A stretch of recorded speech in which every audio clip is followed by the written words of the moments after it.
O Agro Entrevista hoje tem uma convidada muitíssimo especial. Ela orgulha todos os pesquisadores na área da agricultura brasileira. Nós vamos conversar com uma pessoa que tem um papel muito relevante nessa revolução verde que nós estamos acompanhando em nosso país, com uma agricultura cada vez mais forte. Eu estou falando da agrônoma Mariângela Hungria da Cunha, pesquisadora da Embrapa Soja, que é com sede lá em Londrina, no Paraná. E ela acaba de ganhar um prêmio muito importante, um prêmio que orgulha todos os brasileiros e todas as brasileiras, especialmente os pesquisadores que são dedicados à agricultura brasileira. Um prêmio que, para se ter uma ideia, o criador que inspirou este prêmio não é ninguém mais, ninguém menos do que Norman Borlaug, o homem da Revolução Verde. Eu queria dizer que aqui é muito bom dividir essa tela com essa maravilhosa pesquisadora Mariângela Hungria da Cunha. Muito obrigada por estar conosco nesta tarde. Queria que a senhora primeiro falasse desse prêmio e se apresentasse aos nossos telespectadores. Olá, eu que estou super honrada de estar aqui com uma pessoa tão poderosa, uma mulher tão poderosa como você, né, Ana Amélia. E nós, mulheres poderosas, temos que entender, né, que a gente merece, às vezes, receber e ser reconhecida, receber prêmios. Então, meu nome é Maria Jungria, eu sou engenheira agrônoma, formada na Exalc, com mestrado na Exalc, doutorado na Federal Rural do Rio de Janeiro, e meu primeiro e único emprego é em Embrapa desde 1981, onde eu comecei a trabalhar com uma mulher também muito poderosa, a doutora Joana Doberainer, que foi minha mentora científica, e desde 1991 eu mudei para Londrina, onde trabalho na Embrapa Soja. Doutora Mariângela, o nome do prêmio e a instituição que concede este prêmio tão importante. Eu vou até aproveitar para contar a história do prêmio, né? Porque nas categorias do Prêmio Nobel não existe a categoria de alimentação, agricultura, produção de alimentos. E nós tivemos o excepcional Norman Borlaug, que era um engenheiro agrônomo também, e que ele desenvolvia atividades numa época que a sociedade estava muito preocupada, porque a expectativa era de crescimento da população na escala malthusiana e a produção de alimentos não. Então já havia muitas pessoas passando fome e a expectativa é que ia ter uma grande fome mundial. Então ele, através de melhoramento e adubação química pesada, especialmente de fertilizante nitrogenado, mostrou que a produção de alimentos podia aumentar muito e tirou milhões de pessoas da fome. E ele, por essa atividade, que foi conhecida como a Revolução Verde, ele ganhou o Prêmio Nobel da Paz, né, porque não existia a categoria alimentação ou agronomia, agricultura. E então ele resolveu criar, né, essa fundação, a fundação que leva o nome dele, e instituiu, ele falou que era um prêmio da mesma importância, da mesma pompa, da mesma tudo do Prêmio Nobel, mas na área de agricultura, alimentação. E esse é o World Food Prize, né, o prêmio internacional da alimentação, o qual, nossa, jamais poderia acreditar que eu seria premiada com esse máximo, né, de carreira, de tudo.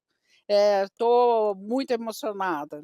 Nós também estamos orgulhosos da senhora. Agora, não vai a senhora. Nós estamos orgulhosas de você, Mariângela, que foi o pedido que você me fez. Agora lembrei. Eu queria lhe dizer o seguinte: quando você escolheu pesquisar exatamente no caso da oleaginosa soja, que hoje é um dos produtos que nós mais exportamos e mais utilizamos no mercado interno, por que você fez a escolha deste produto especificamente? Na verdade, a minha escolha sempre foi, e desde criança, sabe o que é vocação de criança? Minha vocação de criança, com 8 anos, eu Sim. decidi que eu queria ser microbiologista. Antes disso, eu já tinha decidido que ia ser cientista, mas que eu queria produzir alimentos porque eu não suportava ver pessoas passando fome. Então, fui fazer agronomia e decidi trabalhar com biológicos. Isso numa época, olha, metade dos anos 1970, em que estava no auge da Revolução Verde do Norman Borlaug, que falava que adubação química. E eu falava, não, mas deve ter aí um espaço para os biológicos, eu realmente acredito nisso. E fui muito desencorajada, todo mundo falava que não ia ter futuro, nada. Mas eu daí fui fazer o doutorado, conheci a excepcional doutora Joana Dobereiner, fui contratada, trabalhei na agrobiologia e trabalhava na Embrapa, com feijão, sabe, eu trabalhei com feijão, porque era muito aquilo, alimentação, o que eu como, o que eu como. E veja como que é a história, eu tenho 2 filhas, eu fui mãe muito cedo, ainda na faculdade, e nessa época as minhas filhas precisavam de uma melhor escola, eu tenho uma filha com necessidades especiais também, e precisava de médicos melhores, o que não tinha lá no Rio de Janeiro. E daí eu estudei e me transferi para a Embrapa Soja. E onde eu até nem falava: vou deixar o meu feijãozinho, vou com a soja", mas foi uma escolha familiar que me fez cair com a soja. E aí eu realmente considero que a minha carreira científica, que foi onde eu pude construir do zero o meu grupo, as minhas pesquisas e tudo, foi tudo a soja. Uma cultura realmente fantástica, sabe, no começo eu cheguei: "Ai", como a maioria das pessoas falam, né: "Ai, eu não como soja", isso é o que você pensa que não come, né, você come frango? Então você come um montão de soja, você come porco? Come. Biscoito, lactáceos, é só começar a ler os rótulos que vai ver que a gente come muita soja. É, sem falar na margarina também, né, que é de soja, até no chocolate, a lecitina de soja está no chocolate também, muito apreciado. Exata Agora, eu queria lhe dizer o seguinte: de fato, essa sua pesquisa, ela realmente está também revolucionando a produção brasileira. Já é grande e crescente a utilização de adubos bioorgânicos ou fertilizantes bioorgânicos e acredito que inspirado nesse trabalho que a senhora fez. Qual é a diferença básica, além da, digamos, da qualidade do produto, em relação à utilização desses agentes de fertilização, eu diria, de mais produtividade, como adubação ou fertilização? Olha, então, qual que foi o diferencial? Eu falo assim que o prêmio eles me deram, acho que por persistência, resiliência e, perseverança, né, porque conforme eu falei, ninguém acreditava nos biológicos. Achava assim que, de repente, só para uma produção caseira, uma agricultura orgânica de pequena escala. Agora, quando eu vim para a Embrapa Soja, e daí eu tive mais autonomia, porque era o meu grupo, e falei: "Não, eu vou tomar uma atitude diferente". Eu vou usar biológicos e selecionar, micro-organismos e tecnologias, porque eu quero uma agricultura de altíssima produtividade, que sirva para grandes e pequenos. Eu não vou me restringir a uma coisa pequena, local, eu quero para o Brasil inteiro. Então, tudo que não me proporcionava o máximo de rendimento, eu descartava. É esse que eu acho que foi o grande diferencial do trabalho. E o que que aconteceu? Muito na soja, porque a soja realmente foi se expandindo, era o meu carro-chefe, porque eu estava na Embrapa Soja, e eu posso falar que o sucesso é tão grande que a nossa soja é a única do mundo que é totalmente independente de fertilizante nitrogenado, porque também são décadas de pesquisa que levaram a isso. A nossa taxa de contribuição biológica é a maior do mundo por causa da cultura da soja. E para ter uma ideia do impacto que isso tem, se a gente tivesse que comprar fertilizante nitrogenado para a cultura da soja, porque a gente importa 85% do fertilizante que a gente usa, ele é o mais caro, o mais difícil de sintetizar, o mais poluente. O que a gente teria gasto na última safra, 24 bilhões de dólares só com a compra de fertilizantes. Sem falar que tão importante quanto isso, a gente teria emitido 230 milhões de toneladas de CO2 equivalente. Isso porque nós temos metas de reduzir essa emissão. E a qualidade, que nem você falou, nossos estudos comprovam, temos vários estudos nisso. O que que mostra? O biológico é uma coisa que evoluiu milhões de anos, aqueles micro-organismos com aquela planta. É uma coisa natural. E uma coisa natural, qual que é uma coisa natural? Ela quer dar uma semente de melhor qualidade porque é a perpetuação da espécie.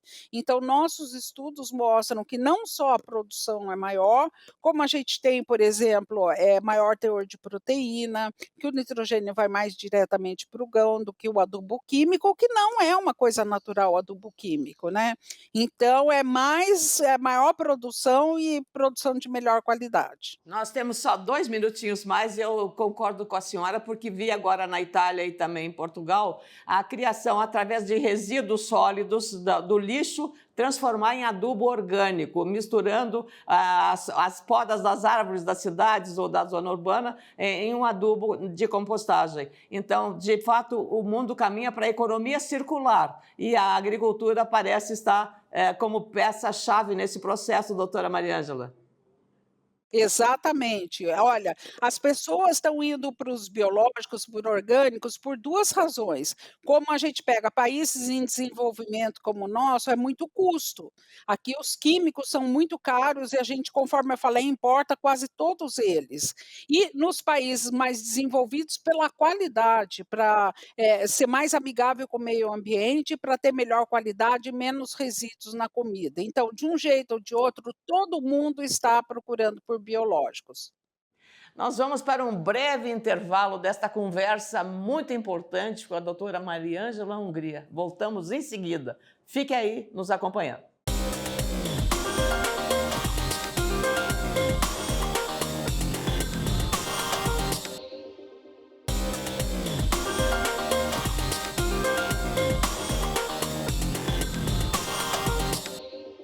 No Agro Entrevista de hoje, eu vou continuar conversando com a agrônoma Mariângela Hungria da Cunha. Ela ganhou aquele prêmio muito importante, o Nobel da Alimentação Mundial. Doutora Mariângela, continuando a nossa conversa, a senhora falou dessa tendência e de que essa revolução verde também no Brasil, com a soja, para usar mais fertilizantes biológicos, de origem biológica, dá uma qualidade e uma competitividade melhor para o Brasil, não só do ponto de vista ambiental, mas também, como a senhora explicou bem, porque os nitrogenados, além de prejudicar o meio ambiente, eles também são muito mais caros e são um fertilizante fóssil, vamos falar assim. Então, essa tendência vai estimular o produtor a ir para esse caminho também? Olha, nós temos que ter muito orgulho dos nossos agricultores, porque, mas que isso resulta são décadas de pesquisa e de falar para o agricultor, de explicar para o agricultor o que são os biológicos. Então eu não tenho dúvidas também de falar que eu acho que os agricultores brasileiros são os mais educados em biológicos. E isso facilita muito a nossa vida, mas conforme eu falei, vamos dar lá o crédito a esses décadas que a gente está explicando, faz unidades demonstrativas, trabalha junto com a extensão para mostrar, porque o agricultor quer ver, né, como funciona e que ele vai ter um benefício naquilo. Então, hoje, a taxa, pegando a soja de novo, que é o carro-chefe dos meus estudos, né? Pegando a soja hoje, 85% de toda a área cultivada com soja no Brasil usa biológicos, tá? E isso é a maior taxa de adoção do mundo, sabe, de biológicos. Também a parte de biocontrole, controle de pragas e doenças, nós também, por vias biológicas, nós somos os líderes. E o que que isso facilita? O que que isso facilita é que o agricultor já conhece, já sabe que existem biológicos, então ele está muito receptivo a novos, biológicos que estão surgindo no mercado. Então olha, começou a haver um estouro na adoção desde 2000, o que aconteceu? Nós tivemos a pandemia, nós tivemos a guerra da Ucrânia com a Rússia, ficou aquele desespero de como que a gente vai ter fertilizante para a agricultura, porque nós importamos 85%, e muitos agricultores, porque o marketing do químico é 1000 vezes maior que o marketing do biológico, que é 10.000 vezes maior do que o marketing da pesquisa. Então, tinham vários agricultores que até que gostariam de tentar os biológicos, mas o marketing do químico falava: não, não vai dar certo, não vai produzir bem e tal. Como não tinha fertilizante no mercado, ou os preços estavam absurdos, eles resolveram arriscar. E arriscaram, viram que funciona, que era como a pesquisa falava. E isso estourou o consumo de biológicos, a taxa de uso de biológicos está em todo o mundo, né? Mas no Brasil, em taxa muito maior, está crescendo muito mais do que a adoção dos químicos. A senhora trouxe um tema muito relevante. A senhora falou aí um tema que preocupa, até porque, com a história do o dólar mais alto, como nós importamos 80%, mais de 80% dos fertilizantes, isso, quando o dólar sobe, o custo da produção fica maior. Mas nós temos, na área mineral, reservas suficientes para termos uma autossuficiência nessa área. Por que isso não acontece, doutora Mariângela? Então, são aquelas políticas equivocadas. Há uns anos atrás, quando eu dava palestra, eu falava assim: olha, já é um absurdo, o Brasil está importando 60%, 65% dos fertilizantes que ele usa.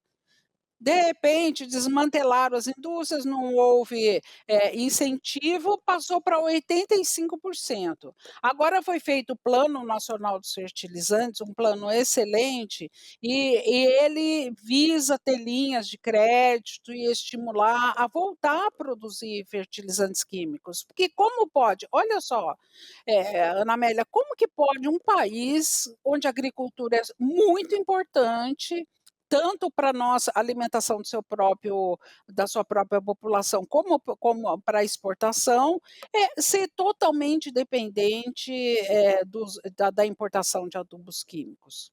É muito bem colocado. Aliás, quando a senhora lembrou, eu fiquei muito feliz das suas filhas e do feijão, do cuidado que a senhora teve com o feijão. E eu lembro que lá nos anos 70, eu já estava trabalhando, que por conta de uma crise de abastecimento de feijão, que está na cesta básica do brasileiro, feijão e arroz, é um cardápio muito rico também, que o ex-presidente Geisel, ele tratou de implementar a área de pesquisa, e a Embrapa teria nascido aí também desse momento.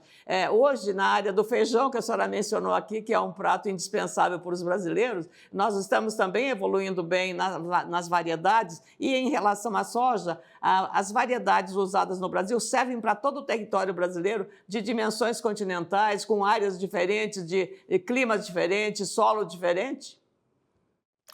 Então, nós temos uma unidade da Embrapa, né, Embrapa Arroz e Feijão, que fica em Goiânia, uma unidade excelente, modelo, referência. E, nossa, as cultivares que são lançadas, e muito importante, elas são lançadas, existem cultivares ali que têm muito bom processo de fixação biológica do nitrogênio. Então, hoje a gente tem feijão também que pode ser totalmente independente da colocação de adubo nitrogenado. A adoção não é tão grande quanto a da soja, por quê? Falta de carência de extensão agropecuária, que a nossa extensão também está desmantelada no país. E o que acontece? Quem que hoje chega até o agricultor? Ao grande agricultor chegam os consultores, que vão empurrar os produtos mais caros e químicos, né. Ao pequeno agricultor, não chega quase ninguém. E é justamente esse pequeno agricultor que é o que mais se beneficiaria. Olha aqui como exemplo, aqui no Paraná, Eu amo o Paraná, porque o Paraná é incrível em agricultura, assim como no Rio Grande do Sul, né, pequenos e médios produtores. Nós aqui fizemos um trabalho já de 7 anos com agricultores de soja, que tem no máximo 50 hectares de soja. Fizemos todo o trabalho mostrando biológico versus não biológico e tal, unidades, técnicas de referência, e analisamos depois de 5 anos, eram quase 4.000 agricultores e quase 300 unidades técnicas de referência. Então a gente viu que, em média, esses pequenos agricultores ganhavam $111 por hectare pelo uso desses biológicos, não só porque deixavam de usar fertilizante, como também porque aumentavam a produção.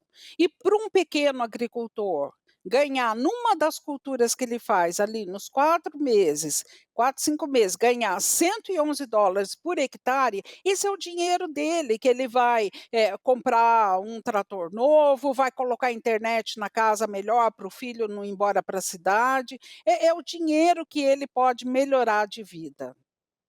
Doutora Mariângela, a senhora mencionou aí a necessidade de mais trabalho, mais pesquisa. Tudo isso depende de dinheiro, orçamento. Como é que a senhora está trabalhando com essa questão do orçamento na Embrapa, considerando as dificuldades do déficit fiscal que nós temos e que certamente compromete também pesquisas importantes que estão sendo feitas? Olha, eu já trabalhei nos Estados Unidos, na Europa, e tenho vários colegas trabalhando, né, tenho colaboração também, e posso falar que, uma frase que eu sempre falo: "No Brasil a gente não faz pesquisa, a gente faz milagre", porque fazer o que a gente faz com o dinheiro que eles nos dão é muito difícil, sabe. Você realmente precisa, tipo, um sacerdócio, por isso que a gente vê aí fuga de cérebros, e a gente às vezes não pode culpar esses jovens, sabe, porque é muito difícil. Eu falo, para mim foi sempre muito difícil, ainda mais começo de carreira, você está cheio de gás, cheio de ideias, quer fazer as coisas, não tem dinheiro, ou tem dinheiro, daí corta o dinheiro. A sociedade, não, eu não falo nem a sociedade, porque, por exemplo, na Embrapa, todas as entrevistas que a gente faz, todos os levantamentos que a gente faz, fala é uma empresa muito querida da sociedade, é realmente por parte dos políticos, daqueles que veem o orçamento, que não valorizam a pesquisa. E o que que acontece? Quando houve dinheiro para pesquisa, que foi, fundada a Embrapa, que houve recursos, nós passamos na década de 1960 como importadores de alimento, passamos para o que hoje nós somos, dos maiores produtores e exportadores de várias categorias de alimento. Só que, se continuar essa inconstância, financiamento, em 4, 5 anos, porque hoje a velocidade das coisas é muito mais rápida. Se a gente se atrasar tecnologicamente na pesquisa, nós vamos perder o bonde, entendeu? E nós vamos perder todas essas vantagens competitivas que nós temos. Então, é necessário conscientizar que investir em pesquisa tem um alto retorno. Ana Amélia, você não acredita, tem um monte de gente que fala que a Embrapa dá prejuízo, é uma instituição deficitária. Por quê? Porque a gente não vende coisas, nós não temos lucro. Mas, por exemplo, nós temos uma metodologia que vê balanço social. Então, o último mostrou que cada R$ 1 investido na Embrapa retorna R$ 25 para a sociedade. Então, nós não damos lucro porque nós não vendemos nada, nós repassamos tecnologias, nós fazemos novas tecnologias, os próprios biológicos, plantio direto, integração lavoura-pecuária. Isso nós não vendemos, nós damos à sociedade em retribuição aquilo que ela investiu na gente. Isso é lucro social. Maravilha, foi um bom final deste Agro Entrevista, Mariângela. Parabéns pelo prêmio e vamos continuar. E a senhora falou bem, estamos com uma agricultura de alta precisão em menor área, produzindo mais ainda graças às excelências que a Embrapa vem fazendo. Parabéns pelo prêmio e parabéns pelo seu trabalho. Os agricultores e o Brasil lhe agradecem.